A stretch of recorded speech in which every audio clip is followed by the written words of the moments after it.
قال قمت جاي ما خرجت يعني ايه ما القابت الكتايب خلق قمتين يا ابو ها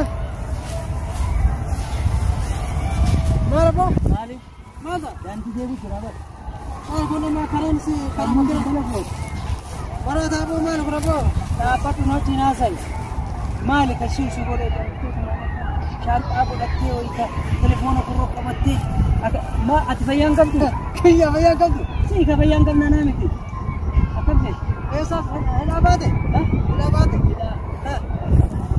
نما كره نما نجان تيوتي بودن لندا atbayan gamdu dan direte ka telefono ka batte kana tantu أبو مالك ربو burga kama nabuta ka de anata dala jana jana isse mujarrad है क्या सर जी हां देखो अल्लाह को खेती को कला आसों को करार हराम ही हराम कला आसों को खेती को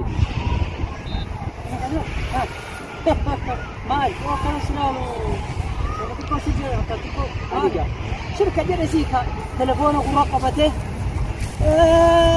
तो नमक पूछो तो कोंकोलातन सिदाए काका खेती करने में का कोंकोलातन تلفون هذا ده ما جرو لما تلفونه एक चुप अब जा वो था सब telephone أبو أنكل أنا أسأل بينا then nafe tiga nabaru berjalan pakai tiga nama saudara kalau sekarang nama bukan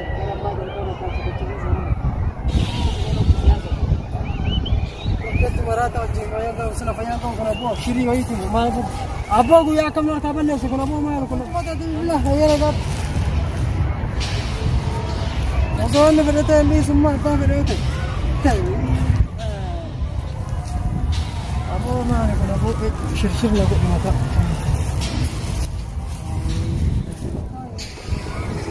Ya Abu sila kau mantap Abu. Sila Abu jalan lemah dia tu gambar cungkap tu. Idam mak dia Abu sih. Burbam mare ki siya Abu marah Abu. Ya Abu nama ni Abu. Walle sahab itu yang tu itu mau macam mana terdi. Go to la cuisine, go in bandu. Amma on barne bande na garanti ru. Maaf na tagiti. Wan batin jenne. Ai, na samti mare. Namak abdu tayo.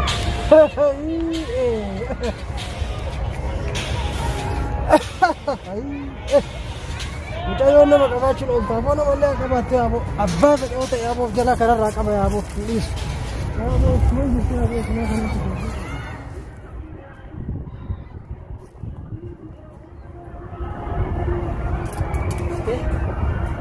dalaga anggap ira marachitan sin marachun ki yanol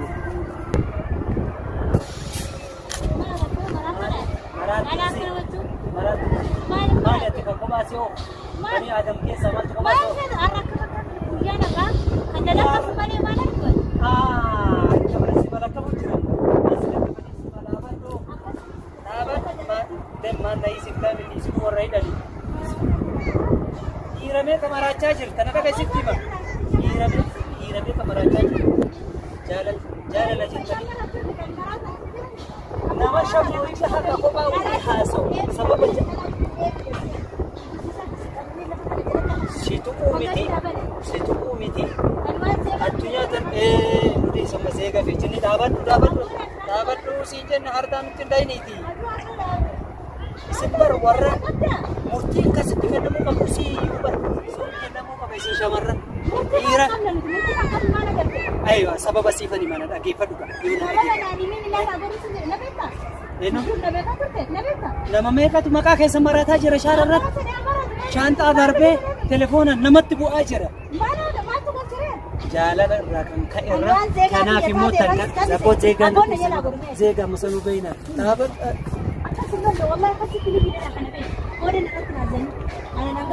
amma boda dira to ko jalate beka la lage dai jala simbar or ja akan arah kau tu sahaja. Ira me tamara ciknya dunia raga ciknya arah kau tu boleh. Angkar siapa?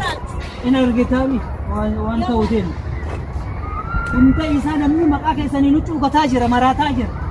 Kau pakai ati kophaa maaltu si of hin maraatte nama tokkotti dabalantee nama tokko wajjin hin jiraattu meeqaatamtu laala meemba iloltiin nu akka nama fayyaa qabu akka nama argite eebata jaalala addunyaa tanatti taphatte namatti taphatte dhiiratti taphatte dhalatti taphatte mee maaltu kophaa of yoo tokkotti heerumtee wajjin jiraatte maal isii qaba haga deemtee kaanii kaan nama meeqan gamana arga ka huccuu darbee taate maal taate jennaan jaalala mute eenyu jaalatte mucoo akka jaalala amma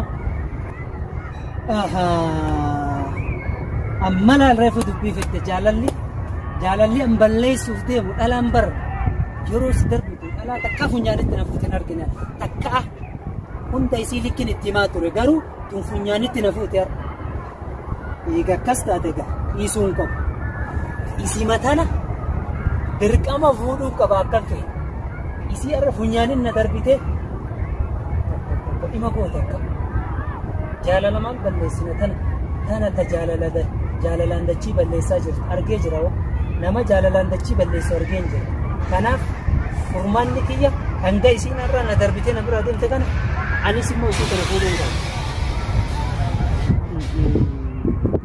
yooma isii jaaladde argadha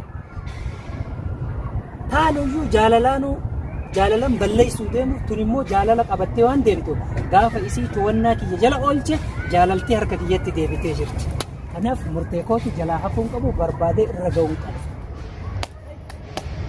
tunoo nama na bare alaabaan uffaatee akka ajaa'ibaa jirti gamnu inni jaannataa fakkaatti aadaa ofiitiin bareedu odaa alaabaa aadaa ofiitiin seenaa ofiitiin boontu tana yoo dubbisoo haguma arga jala uffata arabaa dalattee nutti boonti dhiiroon hin dubbiso babaasan akka itti ibsan wanta akka itti ibsannoo jiru wanni galee agaroo tana dhiisuu qaba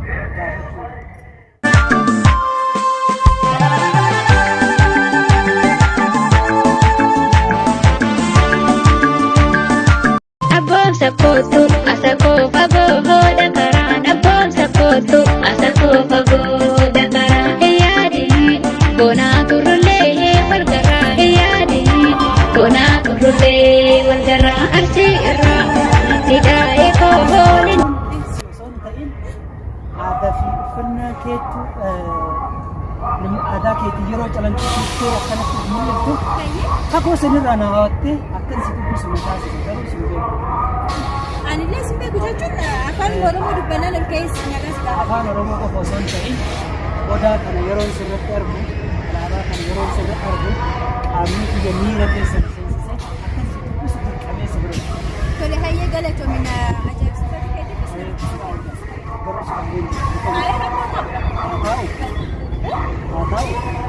Oke, naga kapten. Naga. Aku nama tolong orang. Alaban kenya sudah jumpa deh, alaban. Orang pada aku sudah tahu. Cuma kalau alaban kenya kami. Baru alaban pun hangga amma mali fi adunya rata kecil. Adunya lagi loh. Aku nanya video lagi adunya kesat tufani nano itu. Sirri ni nano itani. Namoota irraa saba Oromoo kanarraa hedduu uffatanii irraa bareeda malee maaf hin dhaabbanne akka biyyatti. Hin dhaabbanne. Dura.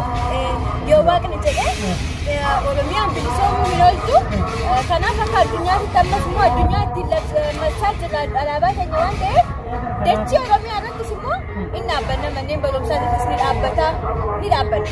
Alaabaa keenya kun amma faarfataa hin jirru. Baay'ee bareeda maashaallah kun yoo. Kunillee odaa. Isa caahaa gurguddoon jalatti seera tun. Maashaallah hedduu namatti toltu. Baay'ee galata. Yoo akkuma odaa fi akkuma alaabaa kana jiraatte baay'ee bareedda. Haa jennu teessarraa jiree walillee barra. Maal jettaa? Haa jennu waleessa doo barre yoo. Tole rakkoon qabu. Akkuma alaabaa kanatti yoo ka bareeddu taate asillee hedduu namatti toltu. Jechuun ilma namaa tokko ala ilaalanii bareedina dhala namaa tokko alaanin kan ibsan. Keessa bareedi malee alli kee rakkoo hin qabu. Egaa akkuma keessa bareedde kan akkuma ala bareedde kana keessa bareennaan haala wassaalee hedduu namatti tolta baay'ee. Galatoon. Naga qaba. Naga qaba. Fayyumaa akkanachi deemnu eenyu akkanachi deemnee walis odoo barree hedduu natti tola garuu of duraaf immoo akka walitti aanuun barbaada. Ani si wajjin hin deemuuf moo? Rico kamu kamu. Ali si beka si ojini mila bol sudah tu dia mali ko baki yana special na ni ke. Hari wala ka ba dia dia Anu bar mallatto kana dan fageenya sanirra mallatto kana fi kana fi kanaaf ka wajjin yaada wal jijjiirra akka addamma aadafi jechuun namni tokko nama tokko odoo hin beekin lafuma ol ka'ee yaada wal jijjiiruu jechuun maal jechuudha? waliin baruu reefu nama walitti dhufee waliin baruu. Wal baraa qabu takkitu maal?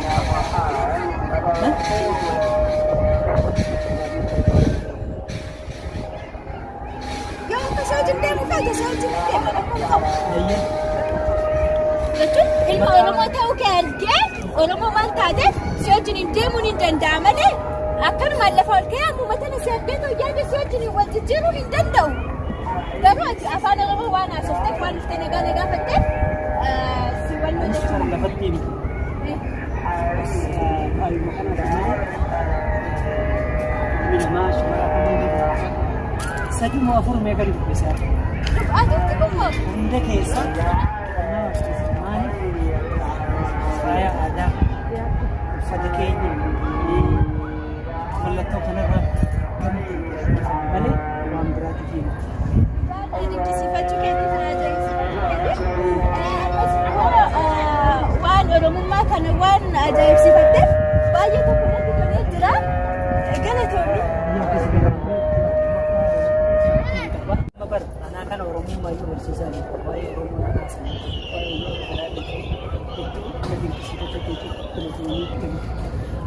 beektaa obboleessa koo amma ani alaabaa kiyya kana akka fudhadhee bahu kan na godhe dhiyeenya tana yoo biyya keenya Oromiyaa yoo quba qabaatte jechuudha.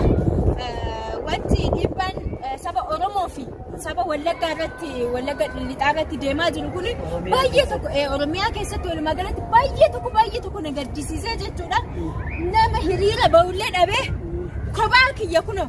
Kophaa kiyya jechuudha akkana taala kanaan faayamee ta'u huccuu biyya kiyyaa uffadhee alaabaa Oromiyaa sana qabadhee manaa bahee ta'u asitti immoo si argachuu kootiin dhugaatiin immoo Oromoo taatee afaan Oromoo haasa'u kee kana baay'ee dinqisiifadhee hanga tokko namni waa'ee ofii kanas jaallatee namni alaabaa ofii kanas kabajee eenyummaa ofii kana jaallachuu keetiin immoo baay'ee tokko si dinqisiifadhee kanaaf.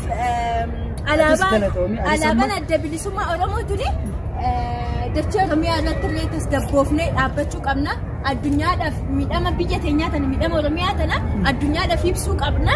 Kanaaf Oromoo taatee yoo quuqama saba keetii qabaatte jechuudha. Gaddi Oromoo kun sitti dhaga'amuu qaba. Sirrii dhugaa keetiin hin fudhadha. Maaliif amma dura namatti dhiyaatee hin beeku. Amma alaabaa kun alaabaa keenya akka ta'e hin beeka.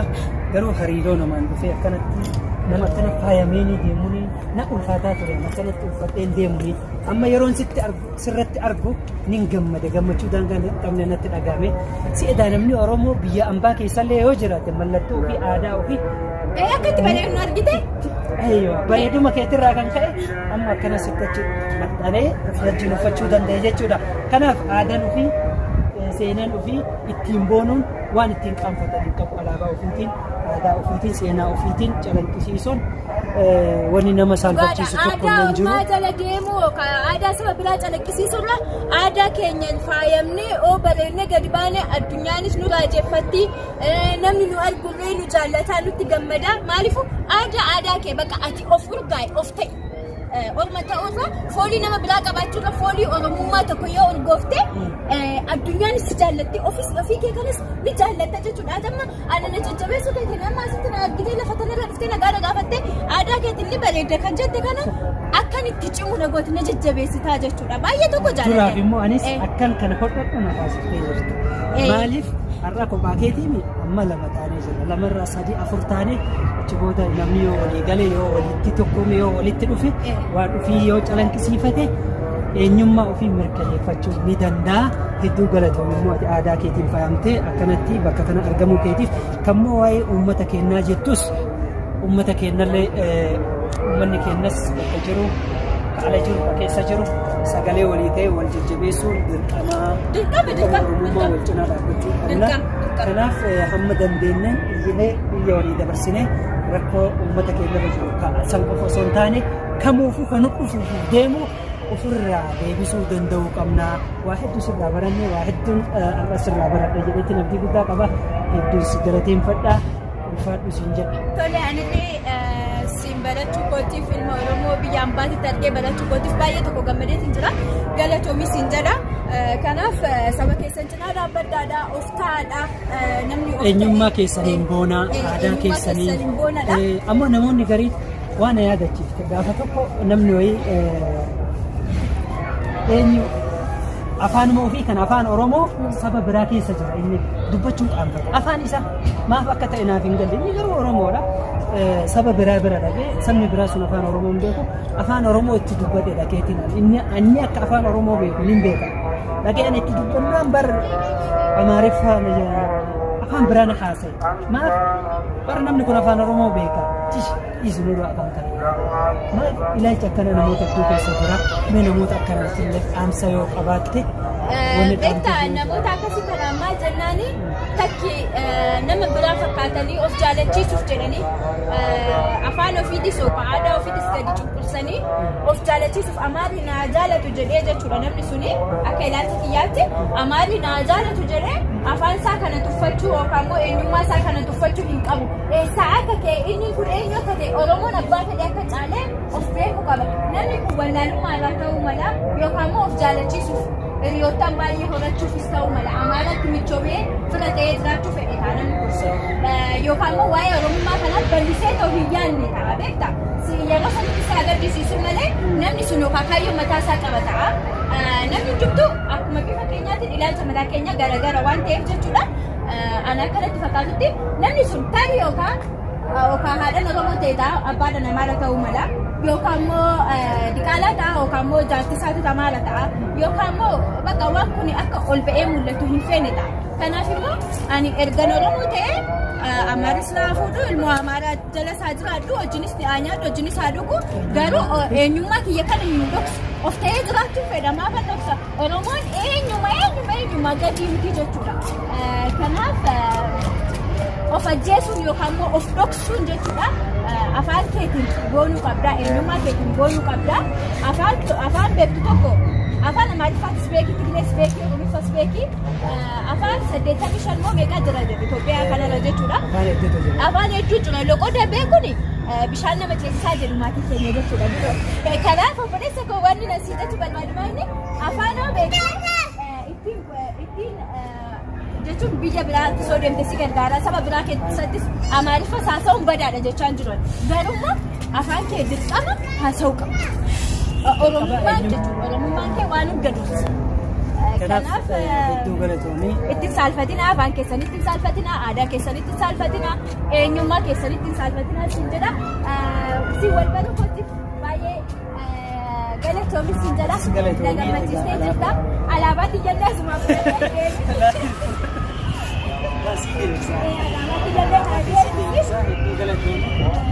aadaa kanaan caalaa daran akka fakkeenya namaaf taatu abdii guddaa qabna. Hedduu galatoomi siin jedha. Ulfaadhu wayyaa nagarra jiraatu.